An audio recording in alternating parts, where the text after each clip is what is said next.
75 anos da Federação Portuguesa de Golfe. Um podcast por Miguel Franco de Sousa. A Federação Portuguesa de Golfe foi fundada em 1949 pela mão do Oporto Golf Club, Clube de Golfe de Miramar, Clube de Golfe de Estoril e Lisbon Sports Club. Este ano comemoram-se os seus 75 anos e este podcast está integrado nesta efeméride. O meu nome é Miguel Franco de Sousa, jogo golfe há 40 anos, o golfe é a minha vida e a minha vida é o golfe. Hoje sou presidente da Federação Portuguesa de Golfe e neste podcast terei convidados que fazem parte da história da Federação Portuguesa de Golfe. Pedro, muito bem-vindo ao podcast dos 75 anos da Federação Portuguesa de Golfe. Acho que és um convidado que dispensa de apresentações para o nosso público de golfe, mas para aqueles que não estão tão familiarizados com a nossa modalidade, és provavelmente um dos mais consagrados jogadores de golfe portugueses. Tiveste uma carreira de amador absolutamente brilhante, vencendo várias competições nacionais, em particular o Campeonato Internacional Amador de Portugal, o Irish Amateur e o British Boys. Tiveste uma boa carreira nos Estados Unidos, em UCLA, e também jogas no European Tour. Mas antes de começarmos com todas estas conquistas, o golfe teve um princípio para ti. Como é que o golfe começa a fazer parte da tua vida? Em primeiro lugar, boa tarde e obrigado pelo convite para estar aqui. Então, o golfe entrou na minha vida muito cedo. Eu tinha 6 anos. O meu pai era o gerente do restaurante da Quinta do Peru. E eu, a seguir às aulas, a seguir à escola, tinha como hábito ir com o meu pai para o restaurante. E foi aí que comecei a bater umas bolas, na altura com o professor Dantas. Foi ele que me introduziu ao golfe. Portanto, eu tinha 6 anos, era um jovem com vontade de experimentar coisas novas e desde que experimentei que nunca mais larguei o golfe. Eu lembro-me de uma conversa que uma vez tivemos, aliás, nós tivemos muitas conversas porque desde 2002 que te acompanhei regularmente até ires para os Estados Unidos. Tivemos em muitas competições internacionais juntos, tivemos muitos episódios, inclusivamente passámos por um ataque terrorista em Glasgow, onde ficámos 9 horas dentro de um avião. Mas lembro-me tu, em muito novo, dizeres que sentias que o taco era uma extensão do teu corpo. Era mesmo assim? Eu acho que sim. Eu acho que quando nós somos miúdos e fazemos alguma coisa que gostamos e que se calhar até temos algum jeito, aquilo torna-se muito natural. E eu acho que é mesmo isso. Na altura era como se o taco fosse uma extensão dos meus braços, porque aquilo acontecia de forma tão natural, sem eu pensar, que era de facto isso que eu sentia.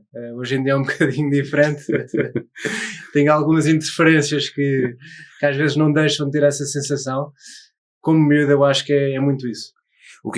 Isto no fundo o que quer dizer é que quando nós jogamos de forma inconsciente, infantil e de forma totalmente genuína, é aí que se joga o nosso melhor golfe. Eu acho que sim, sem dúvida. Eu acho que muitas vezes nós, profissionais adultos, gostávamos de nos sentir como sentíamos em criança. E eu acho que é mesmo por isso, porque eu acho que é na nossa forma mais inconsciente que jogamos o nosso melhor golfe. Quando nada nos afeta, quando é o instinto a funcionar, eu acho que é quando jogamos melhor golfe. E em criança eu acho que é mais fácil de conseguir esse feeling. Eu tenho a ideia que apanha talvez o teu clique quando começas a deixar de jogar inconscientemente para conscientemente, talvez no Campeonato do Mundo na Austrália. Foi? Foi mesmo aí? Eu acho que sim. Estávamos no Clubhouse com o Sebastião Gil e já chegaremos a essa fase toda, e lembro-me tu dizeres que eu não consigo patar. E o Sebastião e eu ficámos a olhar um para o outro, mas isto é impossível, este gajo não sabe não patar, não sabe não jogar.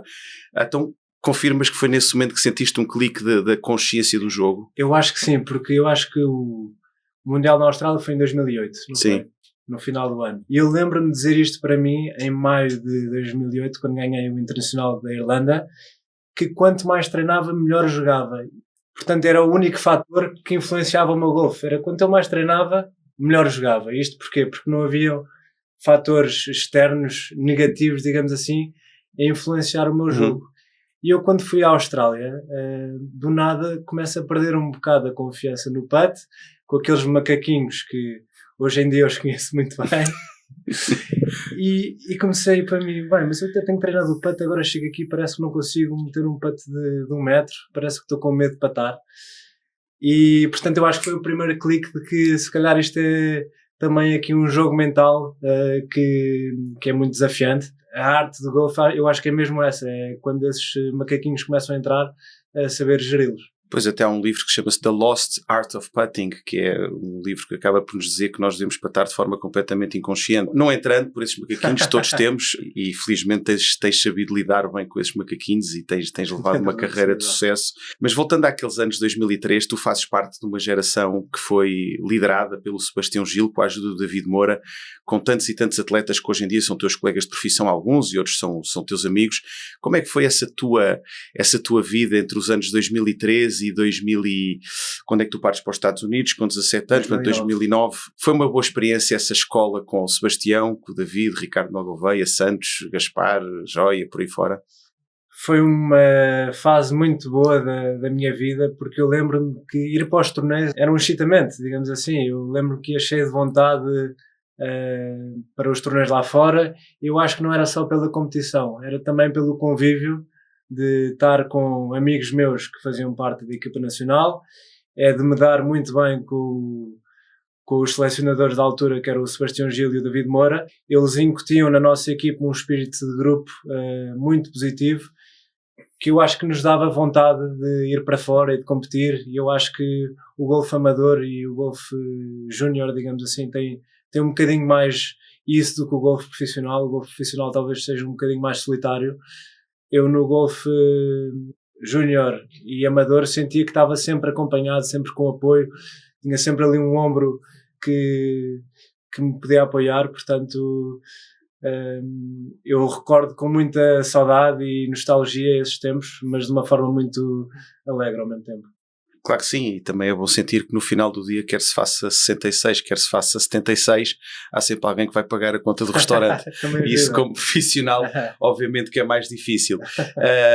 Mas essa diferença que falaste agora mesmo entre profissional e amador, acho que muitas das pessoas gostariam de perceber um bocadinho melhor. As pessoas veem aquilo que é a vida boa do profissional de golfe, veem aqueles que viajam em jatos privados, que ficam em grandes hotéis, que jogam nos melhores campos de golfe do mundo. Mas sabemos que a verdade do jogador do Tour, mesmo do DP World Tour, não é um mar de rosas. Não, às vezes o nosso desporto não é assim tão glamouroso como as pessoas pensam. Há muitos sacrifícios que temos de fazer, em especial o tempo que passamos fora de casa, acho que esse é o principal. E apesar de eu sentir que o golfe para mim não é um emprego, eu acho que nunca senti que ia trabalhar. Para mim eu fui sempre jogar, e isso é uma sorte que eu tenho, é sinal de que faço aquilo que gosto, mas ao mesmo tempo passamos por fases difíceis, sobretudo quando vemos que o nosso treino não dá frutos, e o golfe às vezes é um bocadinho inexplicável nesse sentido. Às vezes até parece que quanto mais treinamos, pior jogamos. Isso acontece às vezes, e é um bocadinho pouco gratificante nesse sentido, e portanto cada golfista passa fases difíceis, mas eu acho que ainda assim o prazer que eu tenho em jogar golfe e o facto de sentir que para mim não é um trabalho acaba por superar esses sacrifícios que às vezes são difíceis. A questão da gestão das expectativas é um fator importante. Como é que geres essa gestão de expectativas? Tens, obviamente, que traz uma equipa que te acompanha. Como é que esse trabalho de gestão da expectativa versus o resultado é um trabalho difícil, é penoso? Eu acho que sim. É muito engraçado, porque no golfe, muitas vezes, pelo menos comigo, e eu acho que posso falar pela maioria dos golfistas, quando nós não estamos bem, por exemplo, se temos uma pequena lesão, o nosso objetivo nesse dia é terminar a volta, mais do que o resultado em si. E se formos ver, se calhar jogamos mais vezes bem do que se estivéssemos a 100%. E eu acho que tem muito a ver com isso. Nós, golfistas, quando vamos sem expectativas e vamos simplesmente jogar o nosso jogo, o resultado no fim do dia acaba por ser melhor. Portanto, esse controle das expectativas é muito, muito importante. Eu sou um bom exemplo nesse aspecto. Eu tento que as minhas expectativas, os meus objetivos sejam muito focados no processo. Se eu der o melhor de mim, se me preparar a 100% para um torneio, eu mesmo se jogar mal fico satisfeito comigo próprio. E eu sinto que a minha felicidade não passa tanto pelos resultados nesse sentido, passa mais pelo facto de se dei o máximo nesse torneio. Se não, ainda agora eu cheguei da Índia e correu muito mal esse torneio, e foi o primeiro torneio onde eu de facto fiquei muito em baixo, e eu percebi que fiquei muito em baixo porque andava numa fase que não estava a dar o máximo de mim mesmo, não estava a treinar como costumava treinar, estava a ser um bocado mais desleixado e, portanto, no final desse torneio eu senti, bem, eu mereci mesmo este resultado. E eu acho que até, ainda bem que fui à Índia, eu estava muito dividido se ia à Índia ou não, porque era uma viagem longa, só para um torneio, eu não gostava especialmente do campo, e eu fui e fiquei quase em último, mas dou graças a Deus por ter ido, porque foi um abrir de olhos para mim, e aí eu acho que está o grande exemplo de que se eu fizer tudo que está ao meu alcance para jogar bem, eu vou ficar bem comigo mesmo, se jogar mal. A beleza do golfe é precisamente essa, nós só dependemos de nós próprios. Eu acho que estive contigo se calhar uma semana depois da Índia, encontrei-te no Jamor e tu dizeres ainda bem que fui, ainda bem que me correu mal, eu precisava deste abanão para fazer com que as coisas pudessem trabalhar de forma diferente. Andando um bocadinho para trás, e se calhar também tem a ver com a questão de que falámos do clique, da consciencialização do jogo. Tu, em 2008, és provavelmente um dos melhores amadores da Europa. Não, indiscutivelmente, certo. Não havia ninguém na Europa que não soubesse quem era o Pedro Figueiredo. Confesso que era quase como falar de um Cristiano Ronaldo ou de um Figo, ou a qualquer clube de golfe onde chegássemos na Europa ou no mundo inteiro, as pessoas sabiam quem era o Pedro Figueiredo. Tu ponderaste nessa altura, que eu lembro que falámos vagamente sobre o assunto, mas ainda de forma muito breve, dizer assim, estou decidido, vou para a universidade nos Estados Unidos ou vou tentar uma carreira como profissional nesta altura enquanto ainda jogo um jogo mais ou menos inconsciente? Eu sempre tive, não sei bem explicar porquê, mas o sonho de ir para os Estados Unidos estudar. Eu sempre quis tirar um curso universitário e talvez por ter ido para os Estados Unidos jogar alguns torneios de júniores, em especial o Doral e o Orange Bowl, desde os meus 13, 14 anos, que fiquei fisgado de que realmente queria ir tirar um curso para lá, integrar-me no sistema universitário que eles têm, que é de facto incrível. Portanto, eu na minha cabeça sempre tive em mente que não ia virar profissional tão cedo, mesmo que se calhar tivesse capacidades para tal. E não me arrependo nem um bocadinho, foi uma experiência espetacular e eu sei que o golfe temos a sorte de ser um desporto onde podemos jogar até mais tarde do que a maioria dos outros desportos. Portanto, 4 anos não são 4 anos perdidos, antes pelo contrário. Portanto, foi uma experiência diferente, muito enriquecedora, onde aprendi muita coisa e ainda assim, quando tinha 21 anos, foi quando acabei a universidade, portanto ainda era muito jovem para abraçar a carreira profissional. E aí não havia dúvidas nenhuma, quando chegas aos Estados Unidos tinhas perfeitamente claro que querias virar profissional. Tinha, eu acho que nunca me passou pela cabeça, talvez pela minha... pelo facto de eu ter sido tão prematuro aqui em Portugal, a jogar todos os torneios desde muito cedo, de sub-16, sub-18, mesmo homens, desde se calhar os meus 12, 13 anos, que na minha cabeça eu sempre só tive uma direção, que era ser profissional de golfe. E isso não se alterou com a ida para os Estados Unidos, e pronto, e concretizou-se. Tu nesta passagem, não só como amador, mas depois também como amador nos Estados Unidos, tiveste com muitas figuras importantes, quer do golfe português, quer do golfe internacional. Quem é que foram para ti quem é que eram para ti quando tinhas 12, 13, 14 anos, que jogavas ao lado de jogadores como o Ricardo Santos, o Santos, Nuno Campina, etc. Para quem é que tu olhavas nessa altura? Eu lembro-me de olhar para o Hugo Santos. Eu quando comecei assim, a jogar torneios nacionais tinha 10, 11 anos e o Hugo Santos era o número 1 português na altura, a nível amador, e para mim era o meu ídolo. Eu lembro-me perfeitamente que olhava para o Hugo Santos quase como se fosse uma figura assim mítica do golfe e até do golfe em geral, porque eu acho que quando nós somos crianças damos muito valor ao que é nacional também. Talvez por aí. E até lembro-me que joguei um campeonato nacional absoluto na Estela, não sei se jogaste também. Joguei. Eu acho que foi em 2002. Sim, talvez 2002 ou 2003 já. 2002 ou 2003. Eu acho que já estava na federação, acho que foi 2003. 2003, exato, que eu tinha 11 anos, eu acho que o campeonato foi em abril, e calhei contra o Hugo Santos, e aquilo para mim foi um acontecimento, e aquilo já era aos quartos de final, portanto um match importante, e eu lembro-me que o Santos me ganha no buraco 10. Portanto, empatámos o primeiro buraco, e eu lembro-me desse match quase todo, é curioso. Empatámos o primeiro buraco com birdie, e a seguir o Hugo Santos ganha-me 9 buracos seguidos, e eu perco no buraco 10. E aquilo para mim foi difícil. Eu lembro que comecei a chorar. porque foi um choque. Eu, apesar de estar a jogar contra o Hugo Santos, que era o meu ídolo, eu queria dar luta e pensava em ganhar o jogo. Mas levei ali uma lição de humildade, que lembro-me que fiquei muito triste, e no final do 10, ele, para me acalmar, dá-me uma caixa de 3 Pro V1s como prémio de consolação, e jogou os 18 buracos até ao fim comigo. Portanto,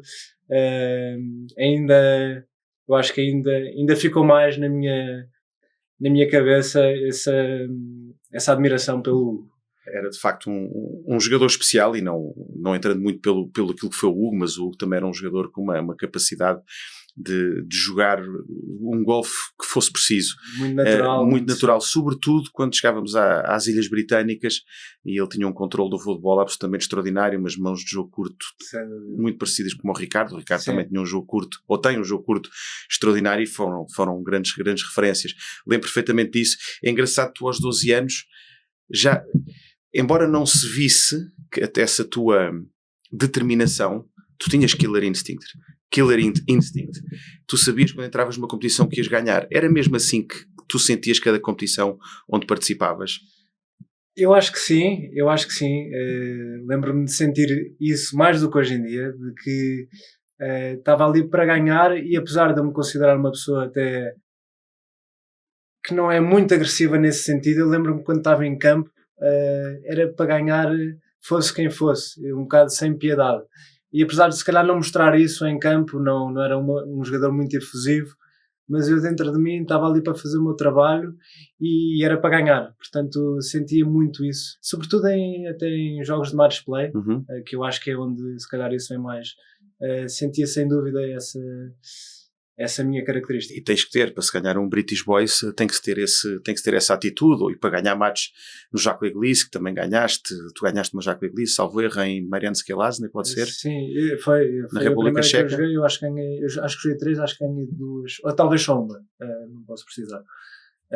Mas sim, mesmo no Marianske Lazne, que eu tinha 15 anos, e para mim era a minha primeira experiência a nível de equipa europeia, que eu acho que até isso foi antes da Junior Ryder Cup, apesar de ser um torneio sub-18. Eu cheguei lá e estava um bocadinho intimidado, porque era o mais novo da equipa, eles todos já se conheciam entre eles, eu estava ali um bocadinho, se calhar como um miúdo do grupo, mas lembro-me que quando era para entrar em campo era para ganhar, e os jogos que tive nesse campeonato acabei por ganhar. Era o Andreas Pallauf, não era? O capitão austríaco. E depois em UCLA tens ali algumas figuras que hoje em dia estão na alta roda do golfe mundial, não foi? Tens várias. Eu em UCLA joguei com muitos dos jogadores que hoje em dia estão no top mundial, desde Jordan Spieth, Justin Thomas, estes jogadores que não estavam em UCLA, mas que jogavam no circuito. O Patrick Reed, joguei com o Patrick Cantlay na minha equipa, entre muitos outros, porque de facto nos Estados Unidos é onde se concentram os melhores jogadores do mundo até aos 22 anos, e depois muitos desses continuam a ser os melhores do mundo. Portanto, é ali um clima de uma competitividade muito, portanto, de elite, onde estamos a jogar com os melhores do mundo, e o facto de nós estarmos numa equipa onde também, apesar de estarmos todos a puxar uns pelos outros, também somos competitivos entre nós, eu acho que puxa muito por esse clima de desenvolvimento, de evolução. Exatamente. Tu, agora, estas últimas semanas, houve um jovem de 15 anos que jogou lindamente no Corn Ferry, está a fazer voltas abaixo de par umas atrás das outras. Notas que pode estar a haver uma passagem a profissional, ou uma decisão de jogar golfe profissional cada vez mais cedo, em detrimento do que era há uns anos atrás? Não te sei responder a essa pergunta. Sei que eu acho que cada vez mais cedo os jogadores estão preparados para dar o passo. Até porque hoje em dia os jogadores mais novos batem muito comprido. Acho que isso é uma grande diferença para os meus tempos. Nos meus tempos, há 15, 20 anos, era meter a bola no ferro e não importava se ia longe ou não. Hoje em dia é diferente. Bate-se primeiro longe e depois é que se aprimora o controle de bola. Eu acho que isso faz com que os jogadores mais jovens estejam mais preparados para jogar campos como nós jogamos a nível profissional, mais compridos, mais desafiantes. Portanto, talvez haja um bocadinho mais essa tendência, se bem que eu acho que ainda hoje em dia há muitos jogadores jovens que querem abraçar o mesmo que eu abracei, que é ir para os Estados Unidos, para uma universidade, tirar o curso, etc. E eu acho que fazendo isso ainda têm de ser amadores antes de dar o passo como profissional. Esta tua vida toda no golfe, não é só em Portugal, tu acho que já jogaste próprio em todos os continentes do mundo. Tu viste como é que eram preparadas as seleções nacionais, tu acompanhas também mais ou menos de perto como é que hoje as seleções são preparadas. Como é que tu vês hoje o estado do golfe em Portugal? Vamos começar concretamente por aquilo que é a preparação de atletas, porque nós não temos hoje, ou não temos aquela quantidade de promessas que tivemos, por exemplo, nos anos 2013 a 2008, 2009. Como é que vês esse trabalho hoje em dia? Mais intenso, mais profissional? Eu vejo um trabalho muito profissional hoje em dia, no que toca à seleção nacional de golfe, sobretudo. Até tenho tido algum contacto com a seleção amadora e eu acho que nesse sentido evoluímos muito. Acho que é pena faltar um bocadinho de matéria-prima para termos mais frutos desse trabalho, mas sem dúvida eu acho que não é só em Portugal, a nível mundial também há uma profissionalização daquilo que é o treino, o acompanhamento, e eu em Portugal tenho notado muito isso e eu acho que isso é muito positivo. Agora eu acho que precisamos mais de jogadores, porque com mais é a lei da estatística, a lei da probabilidade, né? Com mais quantidade há de sair mais qualidade também. Há aqui também um trabalho, mas que também já na altura não era propriamente um trabalho feito com grande intensidade nem com grande profundidade, que é o papel dos clubes. Que apelo é que tu farias aos clubes de golfe portugueses para trabalharem a base de recrutamento de jovens que possam sonhar com ser profissionais de golfe? É uma boa pergunta e uma pergunta difícil. Eu acho que, como profissional de golfe, o meu objetivo é que o número de jogadores seja o maior possível.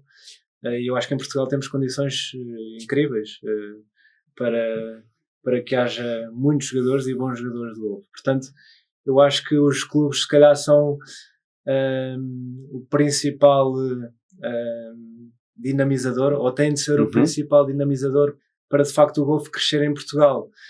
É difícil para mim, se calhar, fazer um apelo aos clubes de que maneira é que poderiam fazer isso, mas eu acho que só o facto de, se calhar, concentrarem-se um bocadinho mais nesse aspecto e terem como prioridade, ou como uma das prioridades, trazer mais jovens para as escolas, acho que dá um espírito muito saudável ao próprio clube e é uma forma de retribuirmos um bocadinho aquilo que o golfe nos dá. Sem dúvida nenhuma. E via-se isso. Por exemplo, acho que o Clube Golfe de Vila Moura, falando aqui de um caso que serve os dois propósitos. Vila Moura, primeiro que tudo, é um destino de golfe mundial, mas foi uma grande escola e uma grande referência em termos desportivos. Exato, uma coisa não impede a outra. Uma coisa não impede a outra, antes pelo contrário, as pessoas reconheciam no Ricardo Santos e no Ricardo Mel Gouveia Vila Moura, são jogadores de Vila Moura, e isso poderia ajudar também a promover, digamos assim, dentro das suas possibilidades, como é óbvio, aquele destino. E eu acho que se começa agora a ver, e voltando aqui a um patrocinador teu, fiz a mesma pergunta ao Zé Cardoso Botelho, da Vanguarda, e eu acho que eles têm isso como objetivo também, envolver a comunidade local e trazer mais jogadores. E esse acho que é um apelo que todos nós devemos fazer aos clubes portugueses para que trabalhem cada vez mais, porque se nós queremos ser não só um país para se jogar golfe, mas também um país onde se joga golfe. Pedro, vamos aqui continuar no golfe profissional e num tema delicado, que é aquele ponto onde nos encontramos hoje, que é a questão do Live Golf. Obviamente que traz alguma partilha de informações com os teus colegas de trabalho, pessoas do Tour. Como é que tu viste este último ano e meio, e como é que vês o futuro do golfe profissional? Eu acho que o golfe neste momento está muito dividido. E eu acho que isso é uma pena, porque nós, como fãs de golfe, queremos ver os melhores a jogar com os melhores. E neste momento isso não está a acontecer. Acho que o Live Golf veio trazer coisas positivas para o golfe mundial, veio agitar um bocadinho as águas, e isso foi importante. Mas agora eu acho que tem de haver uma convergência de alguma maneira para que para que aconteça isso mesmo, para que os melhores joguem juntos e nós possamos desfrutar disso. Não tem sido fácil, por exemplo, no DP World Tour estamos todos um bocadinho apreensivos com este novo paradigma, porque o DP World Tour até há pouco tempo era concorrente direto do maior tour do mundo, que é o PGA Tour, e neste momento passou a ser um circuito satélite para o PGA Tour, onde por ano perdemos os 10 melhores jogadores do DP World Tour para o PGA Tour. Portanto, em 5 anos vamos perder os 50 melhores jogadores do DP World Tour, não é? E é um tour, portanto, com muita história, que durante muitos anos, até há pouco tempo, tinha os melhores jogadores europeus a jogar e neste momento está a ficar um bocadinho para segundo plano. Portanto, isto mais numa perspectiva de jogador do DP World Tour, sentimos que estamos a ficar um bocadinho para trás no que toca à importância do Tour. E vocês são consultados, há um Players Committee, não é? Há um board, há tudo. Os jogadores são regularmente consultados relativamente às estratégias que são desenvolvidas, em particular neste caso LIV. Eu falo por mim, a mim nunca me contactaram, nunca me informaram. Eu acho que há aí uma distância grande entre os jogadores e quem faz as decisões do Tour. Talvez se falares com o Rory ele vai-te responder de forma diferente, porque claro, é um jogador mais influente, etc. Mas eu acho que a maioria dos jogadores do DP World Tour sente isso, sente que há uma falta de comunicação entre quem faz as decisões e quem faz parte do Tour, neste caso os jogadores, e é tudo feito um bocadinho à margem dos jogadores e sem nós termos muito conhecimento do que se está a passar. Esse teu sentimento é um sentimento comum. Eu sigo aquele, acho que também é um podcast do Gonçalo Castanho e do Larrazábal.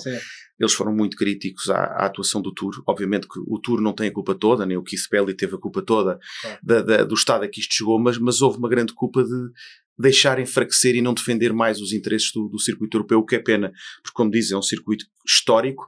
Se calhar vamos entrar num plano de negociações com uma parte muito, muito mais fraca do que aquilo que deveríamos entrar. Exatamente. Mas então tu defendes, no fundo, aquilo que estavas a dizer há pouco, que os espectadores deviam ter a oportunidade de ver permanentemente os melhores contra os melhores. Eu acho, um modelo estilo ATP. Eu acho que quando os melhores jogam contra os melhores é quando nós nos divertimos mais a ver o golfe. Eu acho que é por aí que o golfe tem de ir e não haver duas entidades onde metade vai para cada lado e apenas 4 semanas por ano se juntam para jogar os Majors e que em alguns casos nem estão lá os melhores todos porque não têm maneira de se qualificar, neste caso os que estão no LIV. Portanto, eu sinto isso, sinto que tenho muito mais vontade de ver um torneio se estiverem lá os melhores jogar todos contra todos. Eu agora nas Maurícias joguei com o Luís Oosthuizen, que é um craque mundial, e ele jogou 2 torneios da DP World Tour na África do Sul, ganhou os 2 e passou para 250 do mundo. E isto eu acho que é um bocado a desvirtuar a realidade, porque no fundo eu acho que ele continua a ser top 50 mundial. Isto é um caso, mas podia ser outro, e que não tem acesso a nenhum Major tirando o British Open porque já o ganhou. E eu falei com ele e ele disse que isso gostava bastante. Ele estava consciente das decisões que tinha feito, mas que é difícil ver o Masters a acontecer e ele saber que até se calhar... E ele tem jogo para o Masters ainda por tem cima. Tem jogo para o Masters, exato. Ele já perdeu no playoff no Masters e ele estava a dizer isso, que a parte mais difícil é perder o acesso a essas competições.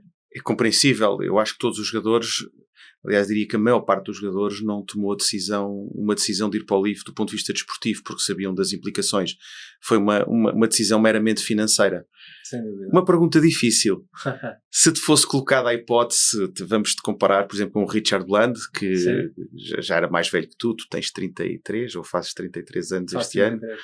O Richard Bland já teria quase 50 quando lhe foi posta a hipótese de ir para o LIV. Tu por 50 milhões de dólares, competitivo no European Tour, irias para um LIV? Eu acho que sim, porque eu passava já contra os melhores do mundo, não contra todos, mas eu acho que quando se passa de um jogador sólido do DP World Tour para o LIV, eu acho que talvez até seja um passo em frente, porque estão lá melhores jogadores, o price money é mais alto, e claro que com algumas consequências negativas, neste caso não poder lutar pelos Majors, mas ainda assim estás a jogar contra muito bons jogadores. Razões financeiras, percebe-se que um jogador de golfe quer as melhores, não é? Como qualquer outro desporto ou trabalho.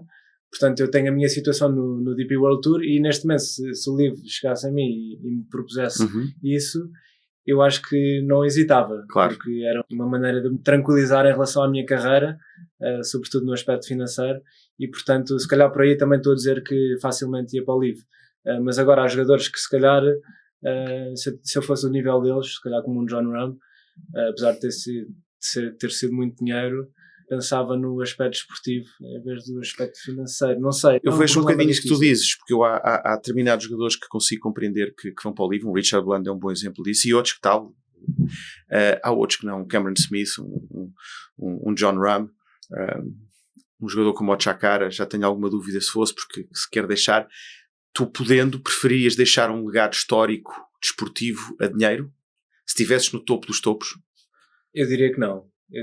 Eu acho que é difícil meter-me nessa posição e se calhar se te oferecerem 500 milhões à frente, a minha resposta... Diz que não até que os ponham à frente. Exatamente. Portanto, eu acho que é muito difícil eu meter-me nessa posição, mas eu acho que a certa altura tu tens a vida já tão confortável a esse nível, que diferença é que te faz, se bem que as pessoas dizem que uma pessoa quer sempre mais. Portanto, eu acho que isso é uma pergunta sempre difícil de responder, claro, porque nós não nos conseguimos meter realmente na pele desses jogadores, mas eu quero acreditar que se estivesse no nível deles, eu fosse do top 3 mundial, a minha prioridade fosse deixar um legado histórico no golfe e apoiar também a plataforma que me deu visibilidade e que fez com que eu fosse alguém no golfe, do que virar as costas, não no sentido negativo do termo, mas optar por outro tour. Eu acho que ficaria no PGA Tour neste caso. Sim, eu acho que resumiste muito bem a tua visão relativamente a este assunto, e para terminarmos, que eu acho que nós conseguiríamos estar aqui à conversa, como já tivemos muitos jantares e almoços por este mundo fora, que conselho darias àqueles jovens que treinam diariamente com o sonho de chegarem a ser um Pedro Figueiredo?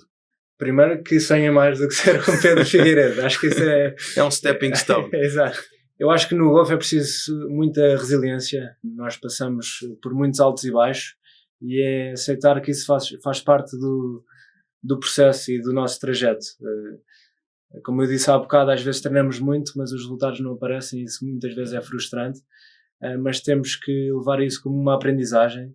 Eu acho que até é nos momentos mais difíceis que aprendemos mais. Portanto, muito trabalho, mas aceitar que esse trabalho às vezes não vai dar os frutos que nós queremos e não perder a disciplina quando assim é, porque eu acho que às vezes é muito fácil, quando os resultados não aparecem, bem, se o treino não está a resultar sequer, muito fácil desviar o caminho e se calhar começar a treinar menos ou fazer coisas diferentes, mas não, aceitar que o golfe é um desporto de altos e baixos, como qualquer outro. Eu acho que se nós formos com esse mindset, vai ser muito mais fácil nós conseguirmos ter a disciplina que é preciso para chegar longe. Bom, Pedro, não digas nem que devem almejar ser mais, todos, obviamente, todos devem querer ser número uns, mas acredita que és uma pessoa para quem os jovens olham, que tem muito orgulho em ti, como temos todos nós na Federação Portuguesa de Golfe, e por tudo o que fizeste pelo golfe em Portugal, e em particular pela Federação Portuguesa de Golfe, e é um orgulho ver-te fazer parte de 75 anos de história, com a tua personalidade, com o teu jogo e com a tua amizade. Muito obrigado, Pedro. Obrigado.